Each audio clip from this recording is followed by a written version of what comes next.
This is a relatively simple proof, but it's not the simplest of proofs. The simplest of proofs give you premises that pretty much exactly match our rule patterns, just with different letters instead of the sentence variables. Now, a proof like this is not that much more complex, except that when we have complex compounds like we do in lines 1 and 2, where we have two operators, it just messes with your eyes, especially if you aren't confident with the rules yet. So in proofs like this, but in fact in any proof, the first thing that you do is you just take stock. Identify your main operators. This is a horseshoe.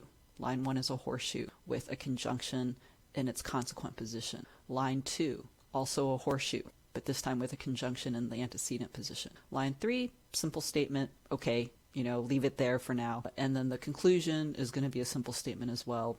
Just tuck that in, keep that in the back of your brain for the moment. The next thing is just to look for matching patterns. Now there's a few ways to do this. The way that I'm going to do it with this first question from the quiz is I'm actually going to use that device that I encourage you to use on the problem set, which is to think this through informally or in English. With the second proof from the quiz, I'll work more strictly in the propositional logic. So what do I mean by looking for matching patterns when we're thinking things through? Well, just start by saying these sentences out loud, really. Again, fixing on the proper main operators. So line 1 tells you that if A is the case, then both B and C are also going to be true. And at this point you can, depending on how well propositional logic sounds to your ear, you can go ahead and go full English here too, right? If Abe is home, then both Bev and Charlie are home. Of course, use your favorite simple sentences. It's the first premise. Now, using full-on English, line 2 is telling us that, well, and if Bev and Charlie are home, then Dale is home. Now, I'm going to be a little lazy and keep abbreviating. This is going to be neither good English nor good propositional logic, but the second line says, if Bev and Charlie are both home, then Dale is home. Well, if you just think about this in English, if Abe is home, then both Bev and Charlie are home, and if both of them are home, then Dale is home, then don't we also know that if Abe is home, then Dale will be too? And now notice, I haven't used any propositional logic really. I've just relied on the meanings of the propositional logic, right? That horseshoe is an if-then sentence. And if-then reasoning means if Abe is home and both Bev and Charlie are home, then if both Bev and Charlie are home, then Dale's home. Then if Abe is home, then Dale's going to be home too. So what?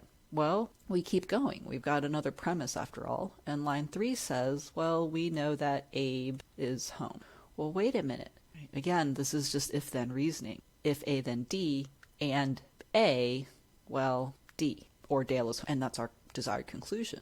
Okay, great. But none of this is a proof. This is just the underlying logic that's going to get expressed by the proof or captured by the... How do we get from all of this thinking through, this informal thinking through, to the actual proof? Informally thinking through what the premises or other derived lines are actually telling you gives you a head start to think about which rules to look for. Every line in a proof has to have a with plus a justification, and that justification is always reference lines and a rule, and the reference lines are the lines that the rule is being applied to. So we need to figure out how to fit this reasoning into the rules of our system, which at this point is just, at the point of this quiz anyway, was just these 4. Okay, so we know that from line and 2, or at least we suspect that from line and 2, we want to derive that if Abe is home, then Dale is. And what we've engaged in here, even if we don't know the name, is, well, sort of chain reasoning, or a series of conditional. Well, look at your rule sheet, and which of these rules is a series of conditionals? Oh, hypothetical syllogism. Now, just because something looks like hypothetical syllogism doesn't mean that it is hypothetical syllogism. Always, always, always double check, even triple check your rule usages. But of course, what's going on in hypothetical syllogism is that you need 2 horseshoes. Okay, check, check, we've got 2 horseshoes. And you need the right-hand side of one horseshoe to be the left-hand side of the other horseshoe. And the right-hand side of one horseshoe is indeed the left-hand side of the other horseshoe.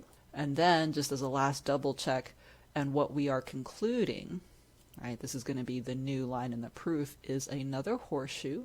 Okay, check. And the left-hand side of that new horseshoe is the antecedent of the one ingredient conditional, and the consequent of the new conditional is the consequent of the other ingredient conditional. And again, we check out there too. So we're good to go here. Now, what else were we thinking? Well, we were thinking if Abe is home, then Dale is home. And we already know that Abe is home, then it follows that Dale is home. Now, what rule captures that reasoning pattern? It is going to be modus ponens, but here's how we double check. What we did here is we had a conditional and we matched the antecedent, or we had the antecedent. Well, we've got a rule pattern that does the same thing for us. Given a conditional and the matching left-hand side, derive the right-hand side, which is exactly what we've done here. And so that means we are using modus ponens on lines 3 and 4. Now, of course, this wasn't the only way to have done this proof, but this was just a handy way to also illustrate that strategy of thinking through the proof in order to generate the proof. And as a big picture pointer, one thing about thinking through is that sometimes what you think isn't going to match the rules. That doesn't necessarily mean that you've reached a dead end. Sometimes it just means maybe looking at something from a more detailed angle. Ordinary or common sense thinking is sometimes just very quick, and what happens is that you're skipping steps. But it's just a matter of, if you will, slowing down and taking the reasoning piece by piece by piece, specifically piece by piece by piece by the rules, and then reconstructing the informal reasoning using our rules.